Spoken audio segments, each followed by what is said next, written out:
স্বামীর কলার ধরে স্ত্রী বলে উঠলেন, যদি পুরুষ হও তাহলে আমাকে তালাক দিয়ে দাও, তোমার মতো মানুষের সঙ্গে আমি সংসার করতে চাই না। স্বামী অনেকক্ষণ চুপ থাকার পর বললেন, আচ্ছা ঠিক আছে, তাহলে কাগজ কলম নিয়ে এসো, লিখে দিচ্ছি।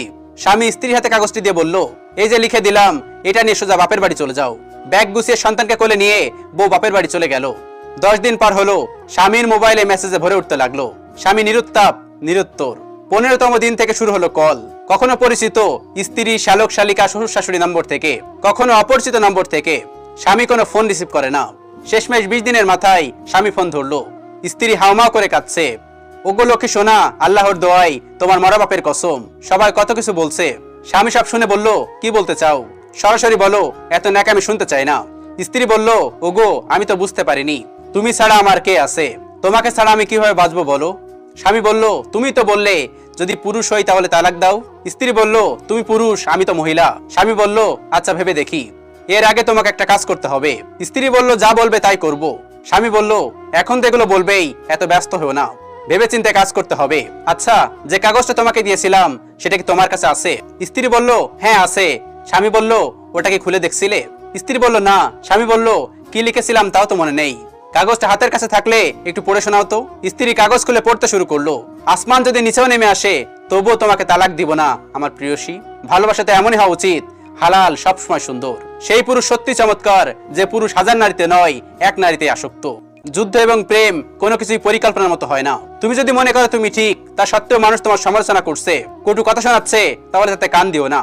শুধু মনে রেখো, যে কোনো খেলায় শুধু দর্শকরাই চেঁচামেচি করে, খেলোয়াড় নয়, তাই খেলোয়াড় হয়ে ওঠো।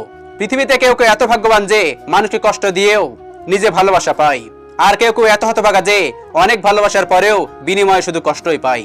তুমি ছেলে, মনে রেখো, কেউ তোমার পার্সোনালিটি দেখবে না, ইমোশন দেখবে না, কেউ তোমার দুঃখ বুঝবে না। একটাই প্রশ্ন জিগাবে, কত কামাও।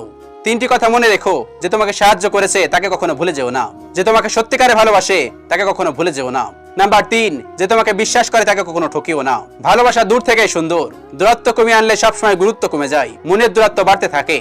অর্থযুগের রিলেশনও শেষ হতে দেখেছি। মানুষ আসলে নতুনত্ব চাই, ঠিক যেমন পুরাতন টি শার্টটি অবহেলায় ফেলে রাখা হয় আর নতুন টি শার্টটা পরতে ভালো লাগে। মানুষের মাঝেও পরিবর্তন এসে গেছে। এখন মানব জাতি জগৎ সংসারের মায়া জালে আবদ্ধ হয়ে জীবন পার করতে চায় না, ক্ষণে ক্ষণে রং পাল্টায়।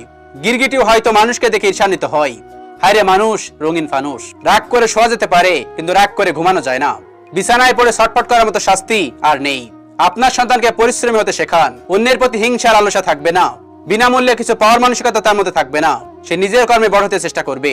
পড়ে গেলে নিচে উঠতে শেখো, কারণ তুমি টাকা নাও যে লোক তোমাকে উঠাবে। পাখি উড়ে গেলে পলক ফেলে যায়, আর মানুষ চলে গেলে স্মৃতি রেখে যায়। যদি কাউকে আজীবনের জন্য বন্দী বানাতে চাও, তাহলে নিজের মনের মধ্যে কবর খুঁড়ে নাও, যাতে সেখানে তার দোষগুলোকে দাফন করতে পারবে। জীবনের প্রথম প্রেমটা বেশিরভাগ মানুষের ক্ষেত্রেই ভুল মানুষের সাথেই হয়, আর দ্বিতীয় প্রেমটা হয় ঠিক মানুষের সাথে, কিন্তু ভুল সময়ে। নির্দিষ্ট একটা বয়সের পর নিজের পরিবারে থাকাও অভিশপ্ত হয়ে যায়, বিশেষ করে বেকার ছেলেদের। আপনার সবকিছু ঠিকঠাক চলবে, কিন্তু আপনি জানেন আপনি আসলে সুখে নয়। মানসিক অশান্তি আপনাকে ভিতরে ভিতরে শেষ করে দিচ্ছে। এইটা কাউকে বলা যায় না আসলে, যার জন্য এমন অবস্থা তাকে বলতেও পারবেন না। দীর্ঘ নিঃশ্বাস ফেলা ছাড়া আর কিছুই করার থাকে না। আসলে মায়া তো বেশি আপনার। ছাত্র জীবনে 4টি কাজ করুন। পাসপোর্ট যাদের নেই, 5 থেকে 10 বছরের মধ্যে তারা পাসপোর্ট করে ফেলুন। একটা ব্যাংক অ্যাকাউন্ট খুলে প্রতি মাসে অল্প অল্প করে কিছু সেভিং করুন। এক্ষেত্রে আপনি স্টুডেন্ট অ্যাকাউন্ট খুলতে পারেন।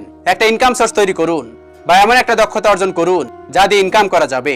ম্যাথ এবং ইংরেজিতে দক্ষ হয়ে উঠুন। একটা সময় পরের গুরুত্ব অনুধাবন করতে পারবেন। আজ না হয় কাল আপনাকে বেঁচে থাকতে হলে আপনাকে কোনো এক সময় কাউকে না কাউকে বিশ্বাস করতে হবে, কারোর প্রতি আপনার আবার দুর্বল হতে হবে, কাউকে না কাউকে ভালোবাসতে হবে।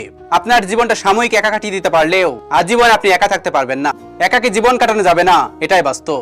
আমাদের জীবনে ভুল মানুষ আসতেই পারে, ভুল মানুষের সাথে আমাদের দেখা হতেই পারে, কিন্তু এটা ভাবলে ভুল করবেন যে সব মানুষ ভুল হয়। সব মানুষ ভুল হয় না।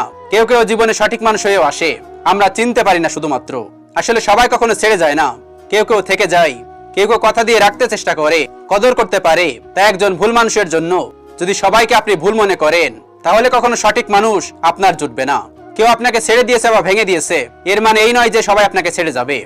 একজনের কথা ভেবে সবার সাথে সেই মানুষটাকে তুলনা করা একদমই ভুল, কারণ কেউ কেউ সবকিছু মেনে নিয়ে থেকে গিয়ে দেখিয়ে দেয় ভালোবাসা অনেক গুরুত্বপূর্ণ।